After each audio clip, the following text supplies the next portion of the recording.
شهر رمضان الذي أنزل فيه القرآن هدى للناس وبينات من الهدى والفرقان فمن شهد منكم الشهر فليصم আল্লাহ বলেছেন রমজান মাসে কোরআন শরীফ নাজিল হয়েছে।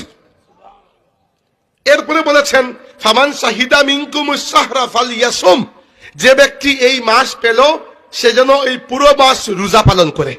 তার মানে রমজান মাস হচ্ছে হাফ রোজার মাস, হাফ কোরআনের মাস। মানে এই মাসটা মূলত দুইটা জিনিসের জন্য জরুরি, একটা হচ্ছে রোজার জন্য, একটা হচ্ছে কোরআনের জন্য। রমজান মাস যতটুকু রোজার মাস ততটুকু কোরআন শরীফের মাস, কারণ এই মাসে আল্লাহ কোরআন শরীফকে নাজিল করেছেন। আর কোরআন শরীফ কি? কোরআন শরীফ হচ্ছে নবী দুনিয়া থেকে বিদায় নেওয়ার পরে কিয়ামতের আগ পর্যন্ত আল্লাহর সাথে বান্দার কালাম করার একমাত্র ওসিলা।